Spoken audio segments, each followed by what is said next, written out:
vitamin A, B and C, D and calcium, iron and zinc. Health stories അറിയണ്ടേ, health stories കേൾക്കണ്ടേ, വാവാ കേൾക്കാം health stories, Dr. Grandma's health stories. Hello everyone, Dr. Grandma's health stories episode 10ലേക്ക് എല്ലാവർക്കും സ്വാഗതം. ഇന്ന് ആരൊക്കെയാ കാണുന്നത്? ധ്വനിദാസ്, നവമിക, Manav, Prakriti, Athithi, Aarush Krishna, Muhammad Rayan, Fida, Nihan, Johan, Jihan, Eva, Abhishnav, എല്ലാവരെയും കാണാമല്ലോ. ഇന്ന് നമ്മൾ കേൾക്കാൻ പോകുന്നത് ഒരു കുഞ്ഞിന് എത്ര പ്രാവശ്യം ഡോക്ടറുടെ അടുത്ത് കൊണ്ടുപോകണം, അതായത് വെൽ ബേബി വിസിറ്റ് എന്ന് പറയും. സാധാരണ ഡോക്ടറെ അടുത്ത് കൊണ്ടുപോകുന്ന എപ്പോഴാണ്? കുഞ്ഞുങ്ങൾക്ക് അസുഖം വരുമ്പോൾ മാത്രമല്ല, കുഞ്ഞുങ്ങളെ വെൽ ബേബി വിസിറ്റിനായിട്ട് കൊണ്ടുപോകണം. അതിനെപ്പറ്റിയാണ് പറയുന്നത്. ഒരു കുഞ്ഞ് ജനിച്ചാൽ നവജാത ശിശു ആയിരിക്കുമ്പോൾ തന്നെ ആദ്യത്തെ 7 ദിവസത്തിനകത്ത് ഡോക്ടറെ കാണിക്കണം. അപ്പോൾ എന്ത് പറ്റും? കുഞ്ഞിന് എന്തെങ്കിലും വൈകല്യങ്ങളുണ്ടോ, എന്തെങ്കിലും പ്രത്യേക ആരോഗ്യ പ്രശ്നങ്ങളുണ്ടോ, എന്തെങ്കിലും ശ്രദ്ധിക്കാനുണ്ടോ, അതെല്ലാം അവർ പറഞ്ഞു തരും. അത് കഴിഞ്ഞിട്ട് നമ്മൾ 1.5 മാസം, 2.5 മാസം, 3.5 മാസം. അപ്പോൾ എന്തിനാണ് കൊണ്ടുപോകുന്നത്? നമ്മൾ സാധാരണ പോയി ഇഞ്ചക്ഷൻ എടുക്കും, എല്ലാവരും തിരിച്ചു വരും. പക്ഷെ അങ്ങനെയല്ല. ആ സമയത്ത് നമ്മൾ വെയിറ്റ് എടുക്കണം, ലെങ്ത് എടുക്കണം, തലയുടെ ചുറ്റളവ് എടുക്കണം, മറ്റെന്തെങ്കിലും ആരോഗ്യ പ്രശ്നങ്ങളുണ്ടോ, ഫീഡിങ് പ്രോബ്ലം ഉണ്ടോ, അതായത് പാല് കുടിക്കാൻ ബുദ്ധിമുട്ടുണ്ടോ, ഛർദിലുണ്ടോ, അങ്ങനെയൊക്കെയുള്ള എല്ലാ പ്രശ്നങ്ങളും നോക്കണം. പിന്നെ സാധാരണ ആരും പിന്നെ കുഞ്ഞുങ്ങളെ ഡോക്ടറെ അടുത്ത് കൊണ്ടുപോകത്തില്ല. അസുഖം ഉണ്ടെങ്കിൽ മാത്രമേ കൊണ്ടുപോകത്തുള്ളൂ. പക്ഷേ 6 മാസം പ്രായമാകുമ്പോൾ നമ്മൾ കുഞ്ഞുങ്ങൾക്ക് എന്താ നൽകേണ്ടത്? കുറുക്ക് കൊടുക്കാൻ തുടങ്ങണം. അപ്പം നമ്മൾ ഓരോ ആഹാരമായിട്ട് സമീകൃത ആഹാരം അവരെ പഠിപ്പിക്കാൻ വേണ്ടി പോകുമ്പോൾ അതിനു മുമ്പ് നമുക്കൊരു ചോറൂണ് ചടങ്ങ് നടത്തിയിട്ട് നമുക്ക് അവരെ കൊണ്ടുപോയി ഡോക്ടറെ കാണിച്ചാൽ ഏതൊക്കെ ആഹാരമാണ് കൊടുക്കേണ്ടത്, എങ്ങനെയാണ് കൊടുക്കേണ്ടത്, എല്ലാം നമുക്ക് പറഞ്ഞു തരും. അതിൻ്റെ പേരാണ് കോംപ്ലിമെൻ്ററി ഫീഡിങ്. ആദ്യത്തെ 6 മാസം മുലപ്പാൽ മാത്രം കൊടുക്കാവുള്ളൂ. അത് കഴിയുമ്പോഴാണ് ഓരോ ആഹാരം ഒന്നൊന്നായിട്ട് കൊടുത്തു തുടങ്ങുന്നത്. അപ്പോൾ 6 മാസമുള്ള കുഞ്ഞിന് ചോറൂണ് ചടങ്ങ് നടത്തിയിട്ട് തീർച്ചയായിട്ടും ഡോക്ടറെ അടുത്ത് കൊണ്ടുപോകണം. കാരണം കുഞ്ഞിൻ്റെ വെയിറ്റ്, ലെങ്ത്ത്, ഹെഡ് സർക്കംഫറൻസ്, ബുദ്ധിവികാസം എല്ലാം നോക്കിയിട്ട് എന്ത് ആഹാരം കൊടുക്കണമെന്ന് പറഞ്ഞു തരും. അത് കഴിയുമ്പോൾ നമ്മൾ എപ്പോഴും 9 മാസം പൂർത്തിയാകുമ്പോൾ 10ാം മാസത്തിൽ കുഞ്ഞുങ്ങളെ കൊണ്ടുപോകും. എന്തിനാണ്? മീസിൽസ് അല്ലെങ്കിൽ MR വാക്സിൻ എടുക്കാനായിട്ട്. ആ സമയത്തും ഇതെല്ലാം നോക്കണം. പ്രത്യേകിച്ച് നമ്മൾ നേരത്തെ പറഞ്ഞ അയണിൻ്റെ കുറവ്, വിളർച്ച രോഗം എന്തെങ്കിലും ഉണ്ടോ എന്നുള്ളത് പ്രത്യേകമായിട്ട് നോക്കണം. അപ്പോൾ അയൺ സിറപ്പൊക്കെ കൊടുക്കുന്ന കാര്യങ്ങളൊക്കെ 6 മാസം തൊട്ടുള്ളതും 9 മാസത്തിൽ അതെല്ലാം ഡോക്ടർമാരൊക്കെ പറഞ്ഞു തരും. പിന്നെ 1 വയസ്സാകുമ്പോൾ കുഞ്ഞിൻ്റെ ഇൻഫൻസി പാസീവാണ്. പക്ഷേ ആരും 1 വയസ്സിൽ കുഞ്ഞുങ്ങളെ കൊണ്ട് കാണിക്കാറില്ല. അസുഖം ഉണ്ടെങ്കിൽ മാത്രമേ കൊണ്ട് കാണിക്കത്തുള്ളൂ. അപ്പോൾ എന്ത് ചെയ്യണം? 1 വയസ്സിൽ കുഞ്ഞിനെ കൊണ്ട് കാണിക്കുമ്പോൾ ഇനി കുഞ്ഞ് പിച്ച വെച്ച് നടക്കാൻ പോവുക. പല കാര്യങ്ങളും നമ്മൾ ശ്രദ്ധിക്കാനുണ്ട്. അതുപോലെ അവരെ ഓരോന്നൊക്കെ എക്സ്പ്ലോർ ചെയ്യും. അപ്പോൾ അവരുടെ ബുദ്ധിവികാസത്തിൽ നമ്മൾ എന്ത് റോളാണ് എടുക്കേണ്ടതെന്നുള്ളതെല്ലാം അപ്പോഴേ പറഞ്ഞു തരും. 1.5 വയസ്സിൽ എല്ലാവരും കൊണ്ടുപോകും. എന്താണ്? ആ സമയത്ത് ഒരു ഇഞ്ചക്ഷൻ ഉള്ളത് കൊണ്ട് കൊണ്ടുപോകും. പക്ഷേ ഇഞ്ചക്ഷൻ മാത്രമല്ല, 1.5 വയസ്സാകുമ്പോഴത്തേക്കിനാണ് നമ്മൾ പലപ്പോഴും ഈ ഓട്ടിസം, അങ്ങനെ ഹൈപ്പർ ആക്ടിവിറ്റി, അങ്ങനെയൊക്കെയുള്ള ചില മാനസിക ബുദ്ധിവികാസത്തിൻ്റെ പ്രശ്നങ്ങളൊക്കെ കണ്ടുപിടിക്കുന്ന സമയം. അപ്പോൾ ആ സമയത്ത് തീർച്ചയായിട്ടും കൊണ്ടുപോകണം. പിന്നെ 2 വയസ്സെന്ന് പറയുന്നത് വെരി ഇമ്പോർട്ടൻ്റ് ആണ്. കാരണം നമ്മൾ നേരത്തെ പറഞ്ഞിട്ടുണ്ടായിരിക്കും, ഒരു കുഞ്ഞിൻ്റെ ആദ്യത്തെ 1000 ദിവസങ്ങളെന്ന് പറയുന്നത് കുഞ്ഞ് ഗർഭപാത്രത്തിൽ ഉരുവായത് തൊട്ട് 2nd ബർത്ത്ഡേ, 2ാമത്തെ പിറന്നാൾ വരെയാണ്. അപ്പോൾ ഈ 2ാമത്തെ പിറന്നാൾ കഴിയുമ്പോഴത്തേക്കിന് അവർ നല്ലതായിട്ട് സംസാരിക്കുന്നുണ്ടോ, അവർക്ക് മറ്റുള്ള കുട്ടികളോടും സോഷ്യലായിട്ടൊക്കെ ഇടപെടാനുള്ള കഴിവുണ്ടോ, ഇതെല്ലാം നോക്കുന്നത് നമ്മൾ 2 വയസ്സുള്ളപ്പോഴാണ്. പിന്നെ 2.5 വയസ്സാകുമ്പോഴത്തേക്കിന് ചില കുട്ടികൾ 2 വയസ്സിൽ അത്ര സംസാരിക്കത്തില്ല. 2.5 വയസ്സാകുമ്പോൾ അവരുടെ സംസാരം ശരിയാണോ, അവർക്ക് കുത്തി വരയ്ക്കാനും അതുപോലെ ബ്ലോക്സൊക്കെ അടുക്കി വെച്ച് കളിക്കാനൊക്കെ പറ്റുന്നുണ്ടോ എന്നൊക്കെ ഉള്ളത് നോക്കുന്ന 2.5 വയസ്സിലാണ്.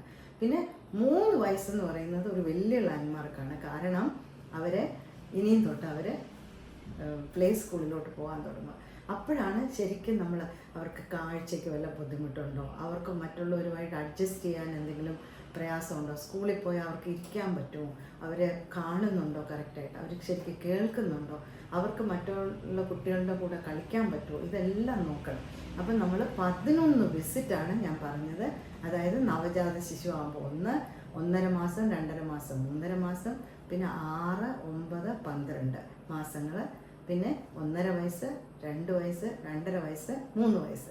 അങ്ങനെ ഒരു 11 വിസിറ്റ് നമ്മൾ കുഞ്ഞുങ്ങൾക്ക് കൊടുക്കണം.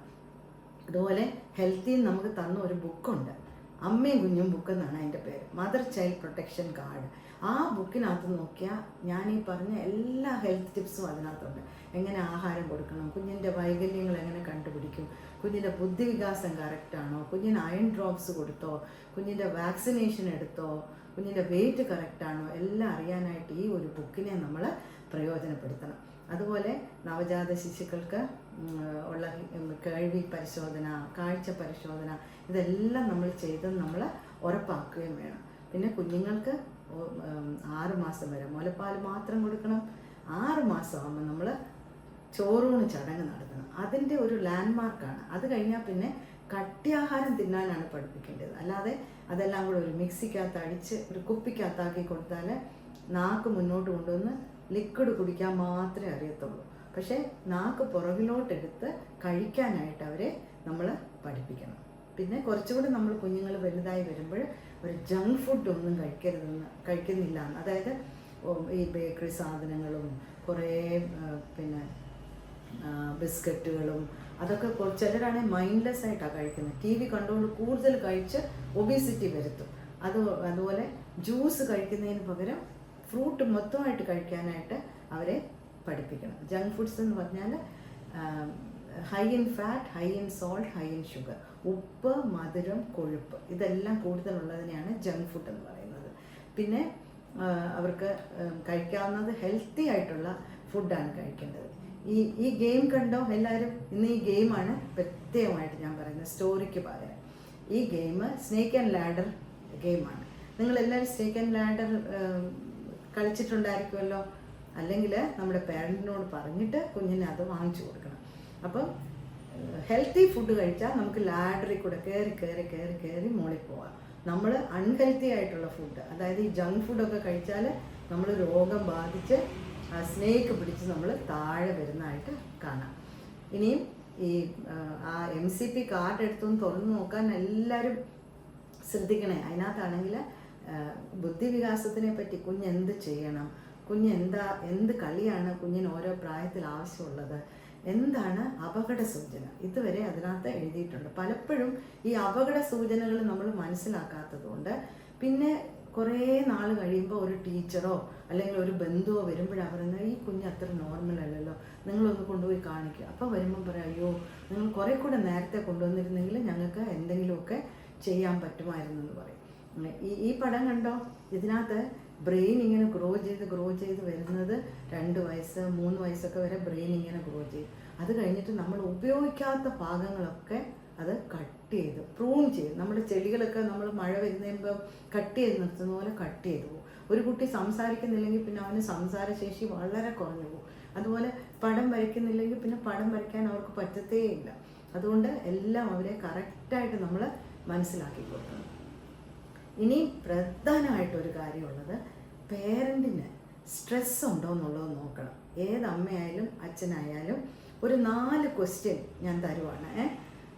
നിങ്ങളെപ്പോഴും വറീഡാണോ, എന്നെക്കൊണ്ട് പറ്റുന്നില്ല, എപ്പോഴും എനിക്ക് ടെൻഷനാണ് എന്ന് പറയുന്നുണ്ടെങ്കിൽ നിങ്ങളുടെ റെസ്പോൺസ് എന്നാണെങ്കിൽ നിങ്ങൾക്ക് ഒരു കൗൺസിലറിൻ്റെയോ ഒരു സൈക്കോളജിസ്റ്റിൻ്റെയോ ഒരു സൈക്കാട്രിസ്റ്റിൻ്റെയോ ഹെൽപ്പ് ചിലപ്പം വേണ്ടി വന്നേക്കാം. രണ്ടാമത്, നിങ്ങളുടെ ഉറക്കം എപ്പോഴും ഡിസ്റ്റർബ്ഡ് ആണോ, എനിക്ക് ഉറങ്ങാനേ പറ്റുന്നില്ല, അങ്ങനെ ആരെങ്കിലും പറയുന്നുണ്ടെങ്കിൽ അത് 2ാമത്തെ അപകട സൂചനയാണ്. 3ാമത്തെ അപകട സൂചന എന്ന് പറയുന്നത്, എനിക്കൊന്നിലും താല്പര്യമില്ല, എവിടെ വിളിച്ചാലും എല്ലാവരും വെളിയിൽ പോകുന്നു, എന്നെ വിളിച്ചാൽ എനിക്ക് പോകണ്ട, എനിക്ക് പാർക്കിൽ പോകണ്ട, എനിക്ക് ആരുടെയും വീട്ടിൽ പോകണ്ട, എനിക്ക് ഒരു വിശേഷത്തിനും പോകണ്ട, അങ്ങനെ നിങ്ങൾ വളരെ ഈ ഡിസിൻട്രസ്റ്റ് കാണിക്കുന്നുണ്ടോ? അതുപോലെ 4ാമത്തെ ക്വസ്റ്റ്യൻ, നമ്മൾ വളരെ വിഷാദത്തിലാണോ എപ്പോഴും, എന്നെ കൊണ്ട് ഒന്നിനും കൊള്ളത്തില്ല, എന്നെ കൊണ്ട് പറ്റത്തില്ല, അങ്ങനെ നമ്മൾ വിചാരിക്കുന്നുണ്ടോ? അതുകൊണ്ട് ഏതാ 4 ക്വസ്റ്റ്യൻസിനാണ്. നിങ്ങൾ എപ്പോഴും വറീഡാണോ? എപ്പോഴും ടെൻഷനാണോ? നിങ്ങളുടെ ഉറക്കം ഡിസ്റ്റർബ്ഡ് ആണോ? നിങ്ങൾക്ക് സാധാരണ എല്ലാവർക്കും താല്പര്യമുള്ള കാര്യങ്ങളിലൊന്നും നിങ്ങൾക്ക് താല്പര്യമില്ലേ? അതുപോലെ എന്നെ ഒന്നിനും കൊള്ളത്തില്ല, അങ്ങനെ എപ്പോഴും ഒരു വിഷാദത്തിലിരിക്കുവാണെങ്കിൽ നമുക്കൊരു ഡോക്ടറിനെ സഹായം വേണം. നമ്മുടെ ഇതിനെല്ലാം നോ എന്നാണ് ആൻസറെങ്കിൽ നമ്മൾ ഗ്രീൻ സോണിലാണ്. നിങ്ങളുടെ മെൻ്റൽ ഹെൽത്ത് വളരെ നല്ലതാണ്. ഇത് പേരൻസിന് ഭയങ്കര ഇമ്പോർട്ടൻ്റ് ആണ്. യെല്ലോ സോണിലാണെങ്കിൽ, അതായത് ഒരു ചോദ്യത്തിന് എനിക്ക് ഏസ് കിട്ടിയെങ്കിൽ നിങ്ങൾക്ക് കുറച്ച് അതൊന്ന് മനസ്സിലാക്കാനെങ്കിലും നിങ്ങളൊന്ന് ശ്രമിക്കണം, എന്തുകൊണ്ടാണ് അതിലെനിക്ക് നോ കിട്ടിയത് എന്നുള്ളത്. അതുപോലെ അല്ല എനിക്ക് ഏസ് കിട്ടിയെന്നുള്ളത്, നോ ആണ് എല്ലാ ഉത്തരവും വരേണ്ടത്. ഇതൊന്നും എന്നെ ബാധിച്ചിട്ടില്ല എന്നാണ് നമുക്ക് കിട്ടേണ്ടത്. എന്നാൽ ഈ 4 ഐറ്റത്തിലോ അല്ലെങ്കിൽ 2 ഐറ്റത്തിലോ 3 ഐറ്റത്തിലോ നമുക്ക് നോ ഏസാണ് കിട്ടുന്നതെങ്കിൽ നമ്മൾ റെഡ് സോണിലാണ്. നമുക്ക് തീർച്ചയായിട്ടും സഹായം ആവശ്യമുണ്ട്. ഇനിയും 108 വാഹനം ഓടുന്ന എല്ലാവരും കണ്ടിട്ടുണ്ടല്ലോ. എപ്പോഴാണ് ഈ 108 വരുന്നത്? ഹാർട്ട് അറ്റാക്ക് വന്ന ആളെ, ആക്സിഡൻറ്റ് പിടിച്ച ആളെ, പെട്ടെന്ന് രോഗം വന്ന ആളെയൊക്കെ തൂക്കിയെടുത്തുകൊണ്ട് പോകാനാണ് ഈ 108 വരുന്നത്. ഈ 108-നകത്ത് കയറാതിരിക്കണമെങ്കിൽ നമ്മളൊരു 108 എന്നൊരു മന്ത്ര എപ്പോഴും പറഞ്ഞുകൊണ്ടിരിക്കണം. ആ മന്ത്ര എന്താണെന്നല്ലേ? 1 stands for 1 hour of exercise. 0 stands for 0 junks food, അതായത് അൺഹെൽത്തി ആയിട്ടുള്ള ഫുഡൊക്കെ 0 ആയിട്ട് കുറയ്ക്കുക. 8 stands for 8 hours of sleep. അപ്പം നമുക്ക് എന്താണ് വേണ്ടത്? 1 മണിക്കൂർ എക്സസൈസ്, 0 ജങ്ക് ഫുഡ്, 8 hours 8 മണിക്കൂർ ഉറക്കം. ഇത് ചിലപ്പം ആഴ്ചയിൽ 7 ദിവസവും നമുക്ക് ചെയ്യാൻ പറ്റത്തില്ല. കാരണം ഒരു ദിവസം നമുക്ക് എക്സസൈസ് ചെയ്യാൻ പറ്റത്തില്ല, ഒരു ദിവസം നമുക്ക് ചിലപ്പം വെളിയിൽ പോയി ഫുഡ് കഴിക്കണം, ഒരു ദിവസം പ്രത്യേക കാരണം കൊണ്ട് നമുക്ക് അത്രയും സമയം ഉറങ്ങാൻ പറ്റിയില്ല. പക്ഷേ ആഴ്ചയിൽ 5 ദിവസമെങ്കിലും ഇത് നമ്മൾ നേടിയെടുക്കാമെങ്കിൽ നമുക്കും നമ്മുടെ കുഞ്ഞുങ്ങൾക്കും നല്ല ഹെൽത്ത് ഉണ്ടാവും. Thank you.